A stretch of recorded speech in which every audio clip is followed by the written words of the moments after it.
Ok, então, olá a todos, estamos aqui para os vídeos dos slides da aula 10, tá? Grafos aleatórios, primeiro modelo de grafos aleatórios, né? Erdős, Renyi e Gilbert, tá? Essa é a parte 1, a gente vai fazer esse primeiro modelo de grafos aleatórios em duas partes, tá? Ok. Bom, de novo, esse é o nosso primeiro modelo gerador, né? Ou modelo probabilístico, tá? De grafos. Então, um modelo aleatório é um modelo probabilístico, um modelo generative, actually, em inglês, como eles falam. Tá? Lembrando que a gente definiu duas classes, os modelos mecanísticos e os geradores, né, de geração. E os de geração são basicamente modelos de exploração, né, de análise não supervisionada. E quando a gente tenta aprender alguma coisa, seria um aprendizado não supervisionado. Tá? Então, só para relembrar, o que a gente fez até agora, os grafos eram dados, então eles eram determinísticos, e a gente conhecia o dado e a gente extraía informações dele sobre informações estruturais ou verificava a validade de certas propriedades.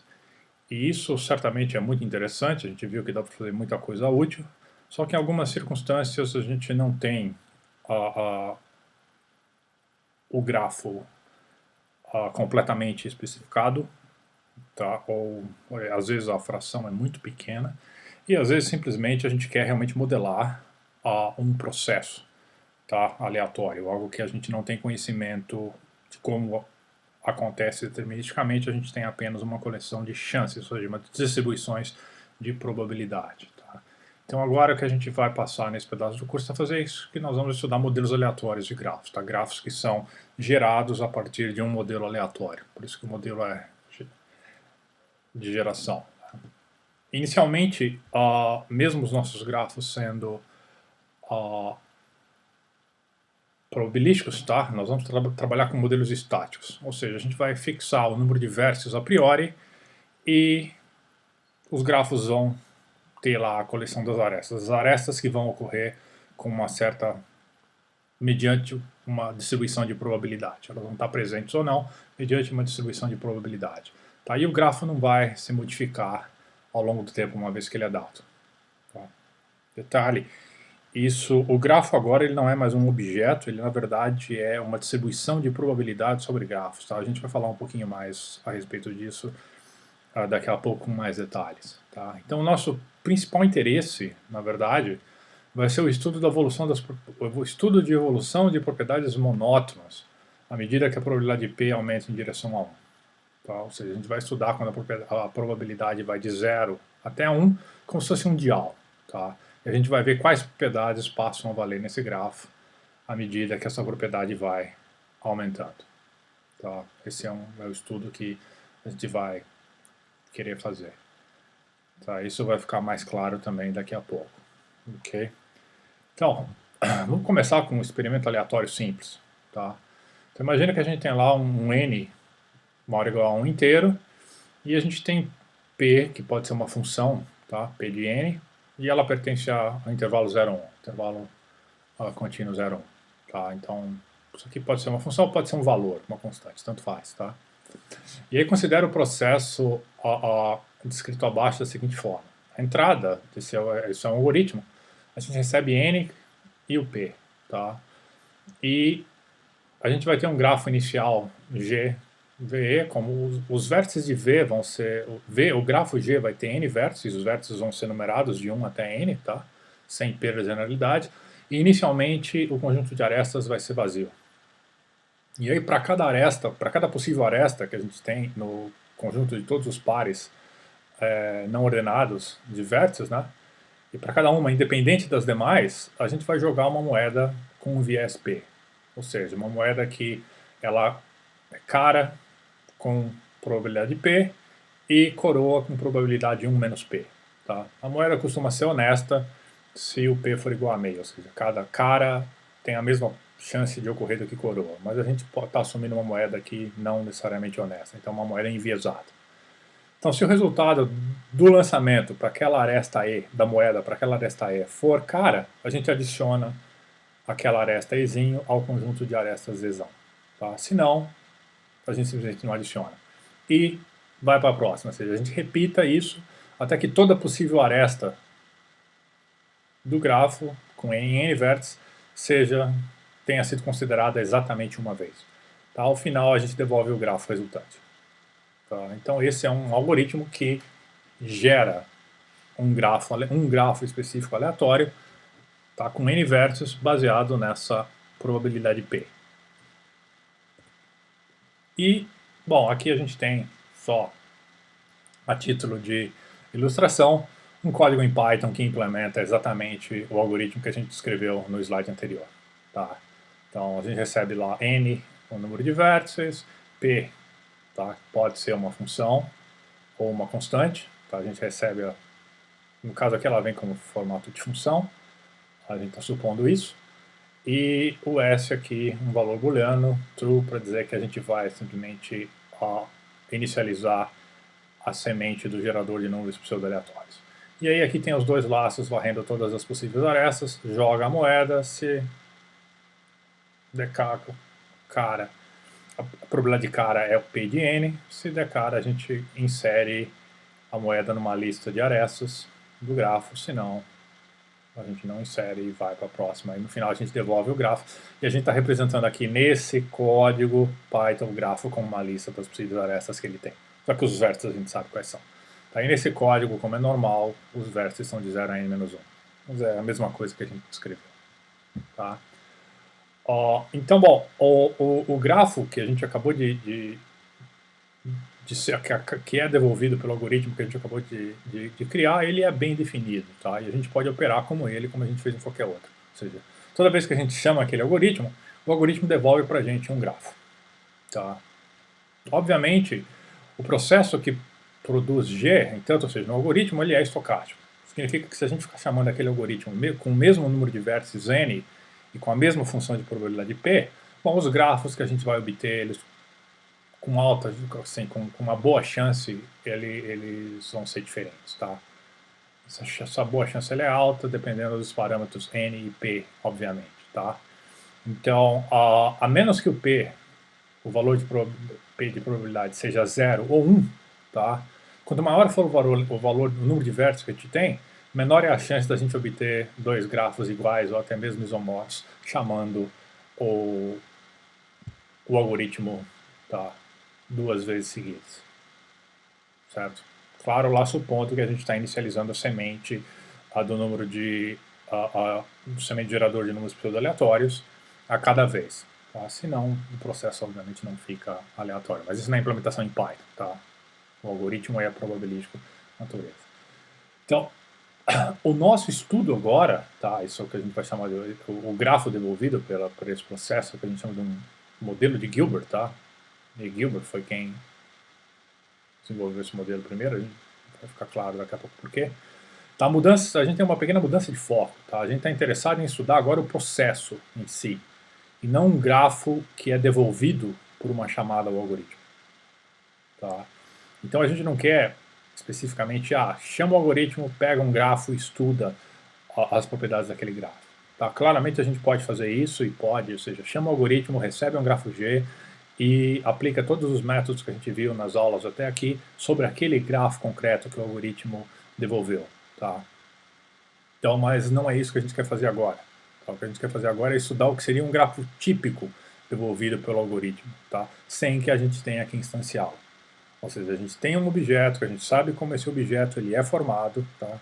Ele é um objeto que vem de um processo estocástico bem simples, nesse caso, né? Tá? E o que a gente quer estudar seria o comportamento típico desse grafo. Basicamente, quantas arestas ele tem, qual o grau médio dos vértices do grafo, qual a distribuição dos vértices do grafo, tá?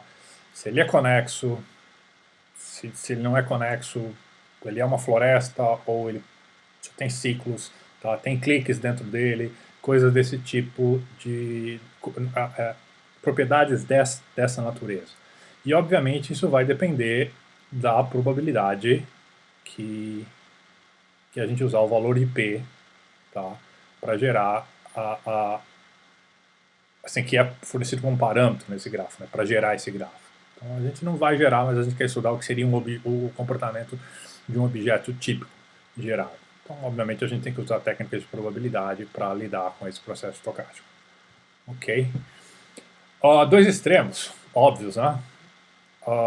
Supondo que a gente tem 16 vértices em um dos casos, tá? Se o P for igual a zero, ou seja, se a probabilidade de uma aresta existir for igual a zero, o grafo é composto única e exclusivamente de vértices isolados. Tá? Se o P for igual a 1, então obviamente a gente tem o grafo completo, ou seja, toda aresta está presente. Tá? Lembrando uma coisa importante aqui, que a presença ou não de uma aresta, ela é independente das demais, tá? Então é o que a gente costuma falar, que as arestas são distribuídas de maneira independente e identicamente, são a mesma distribuição das demais. Tá? Então a probabilidade não varia de acordo com qual aresta a gente está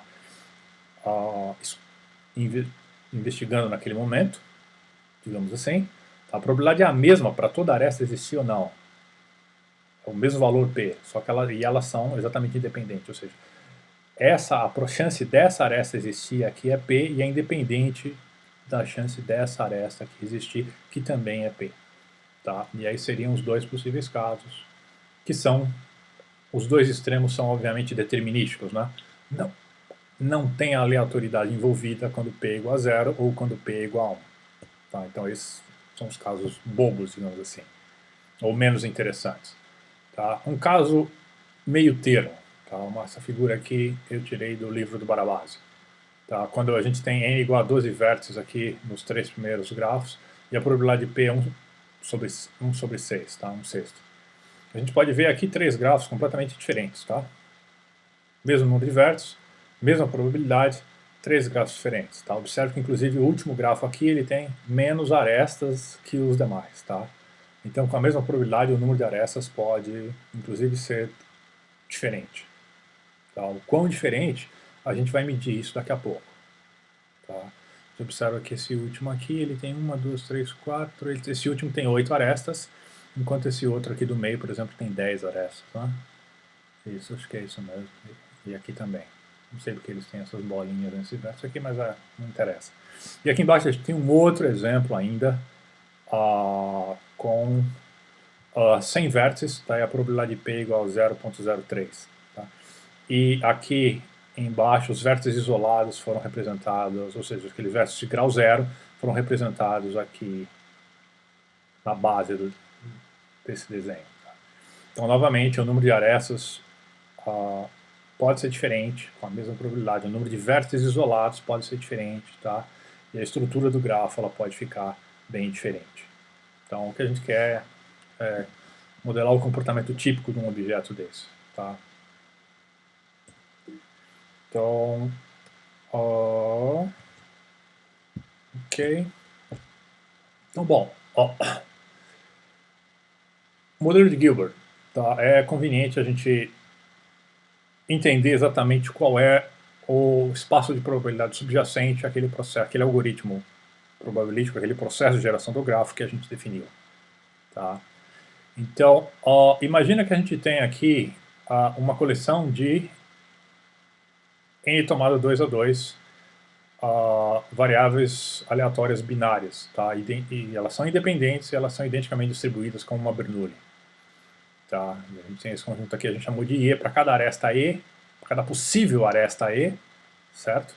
A gente sabe que existem n quadrado menos n sobre 2 possíveis arestas, já que o número de vértices é dado. Tá? A gente tem uma aresta e E para cada uma variável aleatória binária, tá? Que a gente vai chamar essa variável aleatória, ela vai ser uma variável indicadora, tá? No seguinte sentido, a E vai ser 1 com probabilidade P, tá? E E vai ser 0 com probabilidade de 1 menos P. Ou seja, se a aresta E ela pertence ao grafo, E vai ser 1. Tá? E E vai ser 0 se aquela aresta não pertence ao grafo, então com probabilidade de 1 menos P. Tá? Então a gente só precisa listar essas variáveis e numa ordem fixada. Qualquer ordem tá, entre os pares de arestas, pode ser a lexicográfica, por exemplo. A gente obtém um vetor binário. Tá? Então, fixa uma ordem das arestas e lista todas essas variáveis, variáveis aleatórias binárias naquela ordem. Tá? A gente obtém um vetor binário cuja dimensão é exatamente n tomado 2 a 2. Bom, existem o quê? Existem 2 elevado a o coeficiente binomial de n tomado 2 a 2 possibilidades para g. Aqui não deveria ser um conjunto, né? Aqui deveria ser o valor de n mesmo, tá? Então, um pequeno typo aqui. Então, a probabilidade de um w pertencendo a esse vetor, a um vetor binário específico, tá? Se obtido como g, depende do número m de uns que a gente tem em w, tá? A verdade é essa. Então, na verdade, o que? Depende do número m de uns, seria como se fosse as arestas estarem lá naquele grafo. Então, a gente diz que a probabilidade de um vetor binário que descreve um grafo G ser igual a um certo W que a gente quer, é o que é exatamente o produtório da probabilidade de um IE, ou seja, de uma variável aleatória binária, ser exatamente igual a um valor binário que a gente quer. Tá? E aqui a gente tem o produto para todas as possíveis arestas do grafo. Tá? Bom, as variáveis são independentes, então o produtório é simples e bem definido. Isso dá exatamente p elevado a m, 1 menos p elevado a n tomado 2 a 2, menos m. Tá? Ou seja, então a probabilidade da gente extrair um grafo específico do espaço de todos os possíveis grafos, aqui é isso que a gente está dizendo, né? Segue exatamente uma distribuição binomial, né? Tá? Isso é o que está acontecendo aqui. Tá? Então, bom, eu já tinha falado isso, claramente a variável IE ela é indicadora, tá? Ela indica presença ou ausência da aresta E no grafo. Tá? E o que a gente chamou aqui de entre angle brackets, né? O G, um vetor binário nada mais é que um vetor característico do conjunto de arestas do grafo. Tá? E a probabilidade que a gente acabou de calcular da distribuição binomial, ela é a medida de probabilidade do espaço G caligráfico NP, que são todos os grafos que têm os vértices de 1 até n. Tá? Então, gerar um grafo pelo processo estocástico, o algoritmo que a gente teve no começo da aula, é equivalente a sortear esse grafo nesse espaço de probabilidade que a gente acabou de construir. De novo, existem n tomado 2 a 2 com m tomado m. N tomado 2 a 2 é o número possível de arestas que a gente tem, né? O número máximo de arestas. E a gente pode escolher m arestas. Então isso é n tomado 2 a 2 tomado m, que são os grafos rotulados em n com m arestas. Tá? O que dá que, se a gente quiser tirar um grafo G, sortear um grafo G, dentro desse espaço de probabilidade de grafos com n vértices, a probabilidade de cada aresta existir ser p, e a gente quiser que o grafo G tenha exatamente m arestas, tá? Isso nada mais é do que... Bom, a gente sabe que a probabilidade de m arestas são p, para m arestas fixadas, daria p elevado a n, 1 menos p elevado a n tomado 2 a 2 menos m.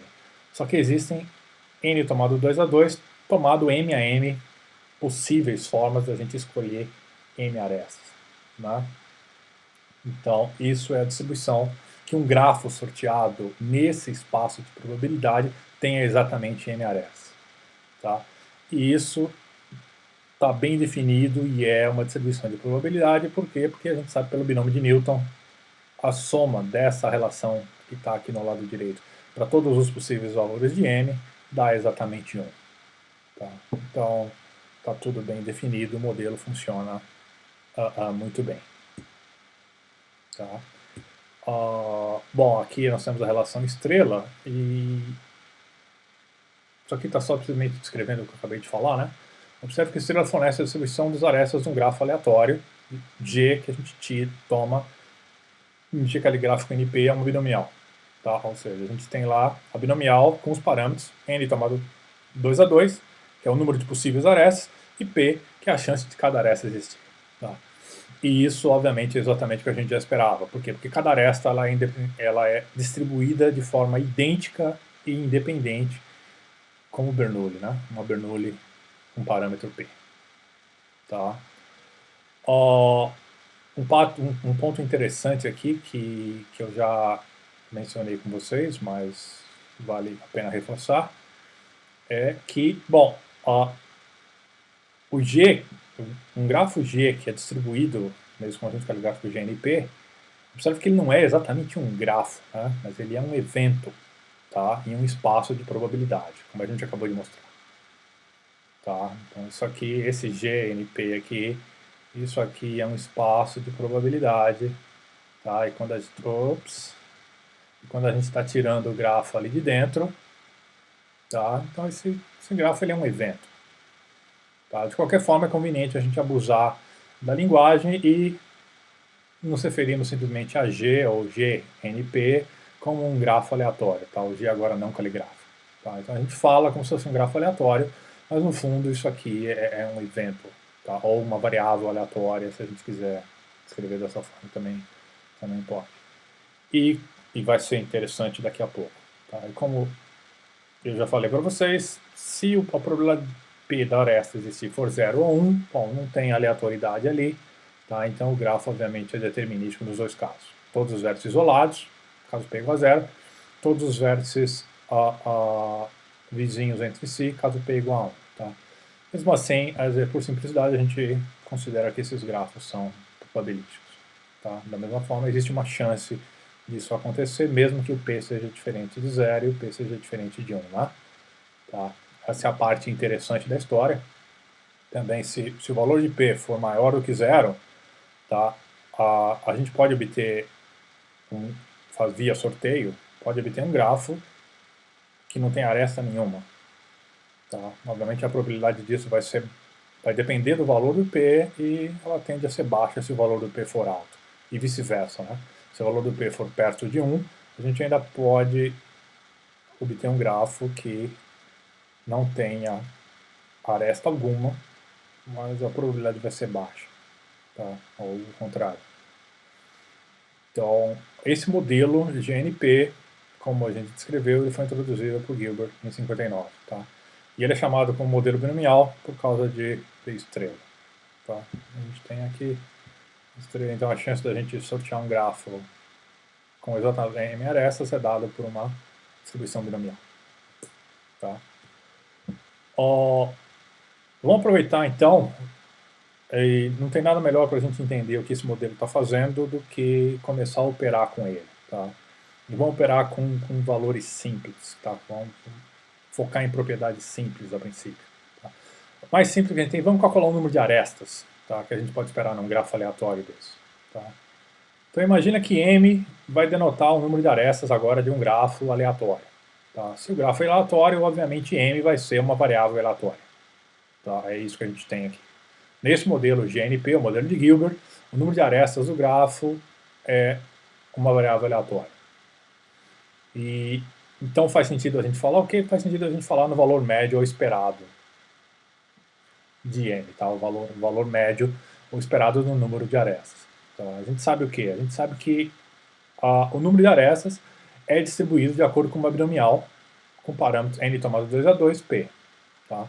Então, obviamente, isso aqui vai dar o quê? Vai dar que a esperança de M é n tomado 2 a 2 vezes o Pzinho. Tá? Basta calcular a probabilidade da binomial na mão ou usar a fórmula se você lembrar dela. Tá? Vamos analisar isso aqui um pouco e aí a gente não precisa lembrar, a gente refaz as contas aqui. Tá? Então, a ideia é a seguinte, não é nada surpreendente que realmente o número esperado de arestas seja n tomado 2 a 2 vezes p, né? Porque n tomado 2 a 2 é o quê? É o número máximo de arestas que o grafo pode ter. P é uma probabilidade entre 0 e 1, então no fundo ela está representando uma fração. Tá? Então o número esperado é exatamente assim, é a fração P de todas as possíveis arestas que o grafo pode ter. Tá? Então isso é bem razoável que seja assim mesmo. Uma nota aqui, alguns autores eles usam a notação entre angle brackets, né, maior e menor, para a esperança. Tá? Então a gente colocou aqui o E de M, que é a esperança de M. Alguns autores simplesmente colocam menor M maior e significa a mesma coisa. Tá? Inclusive o Barabasi faz bastante isso, o Newman também. Tá? Os físicos gostam de usar essa primeira notação aqui. Tá? Os matemáticos usam mais a segunda. E, bom, vamos lá. É conveniente a gente calcular o número médio de arestas pelos princípios fundamentais, em vez de recorrer à memória, lembrar da fórmula da memória. Por quê? Porque a gente está agindo pela primeira vez, nós estamos interagindo pela primeira vez com o modelo, e também fica claro o paralelo, tá, entre o espaço de probabilidade dos grafos de NP com aquilo que a gente sabe de teoria de probabilidade. Tá? E o cálculo é muito simples.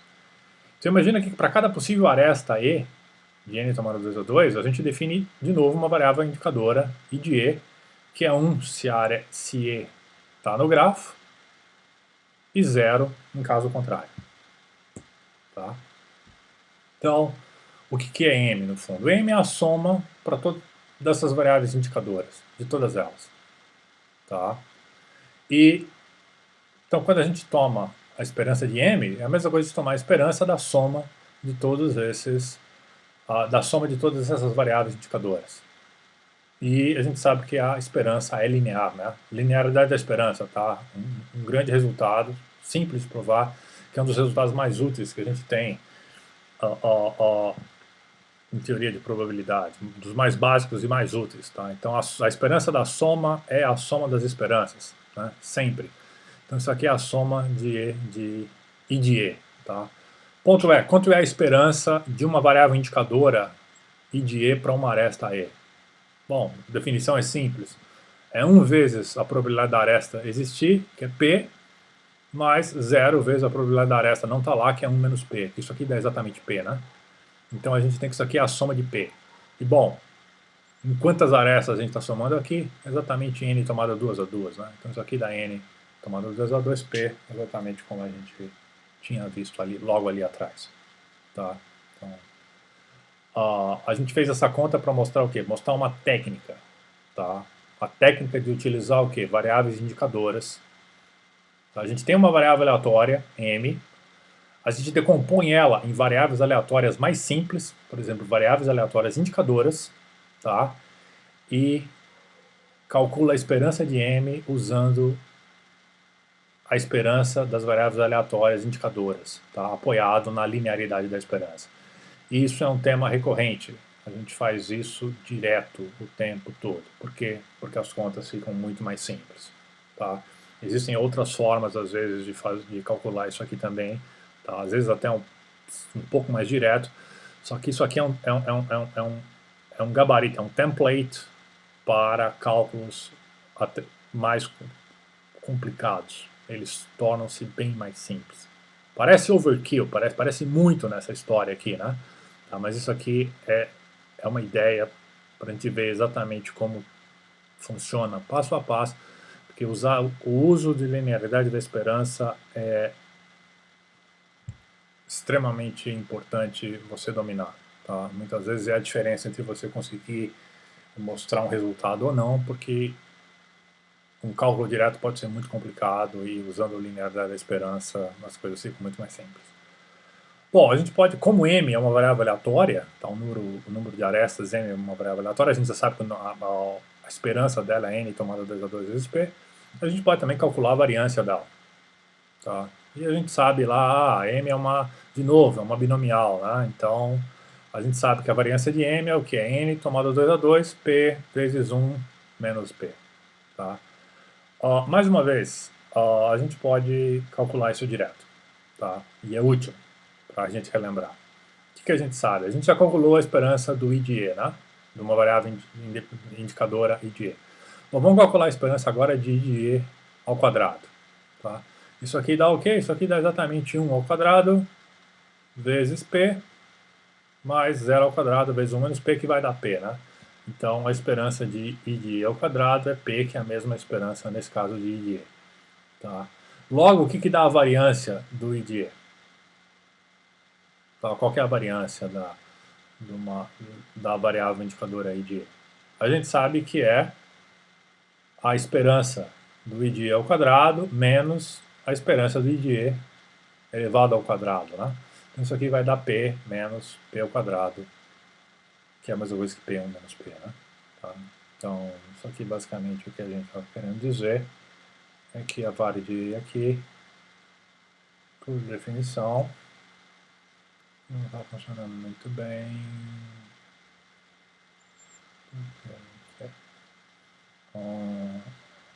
Isso aqui daria exatamente a esperança, né? Não tá funcionando direito isso aqui. Mas essa seria a esperança de I ao quadrado menos a esperança de S ao quadrado. Tá? Bom, o que mais a gente sabe aqui? A gente sabe que as variáveis I de E, a indicadora de uma aresta E e a indicadora de uma aresta F, elas são independentes, né, se as arestas são diferentes. Tá? Lembrando o quê? Lembrando que a probabilidade de I de E vezes I de F ser 1 tem que ser igual à probabilidade de I de E ser igual a 1 vezes a probabilidade de I de F ser igual a 1 se elas forem independentes. Então, ou seja, a probabilidade das duas serem 1 tem que ser o produto das probabilidades em separado. E é verdade, né? Porque P ao quadrado é igual a P quadrado da mesma forma. Tá? Então, isso aqui é interessante a gente ter. Por quê? Porque se as variáveis forem independentes, a variância da soma é a soma das variâncias.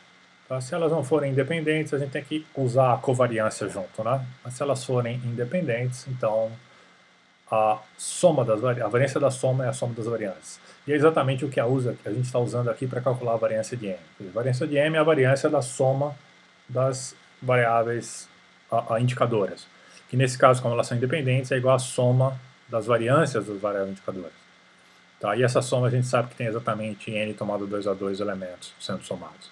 E a variância de uma variável indicadora a gente calculou que era P 1 menos P. Então isso dá exatamente aquilo que a gente sabia da fórmula da binomial. Tá? Cálculo simples, só que extremamente útil também lembrar como é calculado. Tá? Isso aqui vai voltar a aparecer várias vezes depois. Aqui estava aquilo que eu tinha dito, tá? Que a variância de M, nesse caso M ou qualquer variável aleatória, né, é exatamente a esperança da variável aleatória ao quadrado menos a esperança quadrado da variável aleatória. Tá? E que se as áreas forem independentes, a variância da soma é igual à soma das variâncias. Tá? Só se elas forem independentes. No caso da esperança, não. No caso da esperança, a linearidade sempre vale. Elas podem ser dependentes ou independentes. Mas, no caso da variância, não. E as médias, no caso da esperança, elas são medidas de estatística úteis, né? Como a gente já sabe. E como vocês também já estão carecas de saber, elas também são frágeis. Então, ou seja, elas não capturam dispersões, elas também não garantem as concentrações. Tá? As variâncias ajudam com o primeiro, ou seja, elas medem dispersões, mas elas não quantificam exatamente a concentração que a gente tem, não sozinhas. Tá? Para isso, a gente precisa de alguns resultados um pouco mais fortes. Tá? Por exemplo, a história do... dado um grafo aleatório GNP, tá? Qual é a chance de que ele tenha o dobro do número esperado de arestas N? Imagina que a gente quer quantificar esse tipo de coisa aqui agora. Vamos fazer algo que é ligeiramente diferente, que não é só a aplicação da fórmula básica.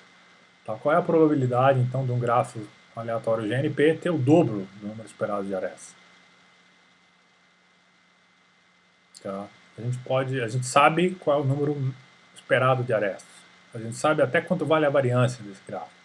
Tá? Mas a gente precisa relacionar essas coisas de uma forma um pouco mais esperta. Tá? E esse tipo de questão a gente resolve com o que a gente chama de desigualdade de concentrações. Tá? Eu vou introduzir com vocês agora algumas desigualdades de concentração. Tá? No caso, eu vou introduzir Markov, Chebyshev e algumas versões de Chernoff. Tá?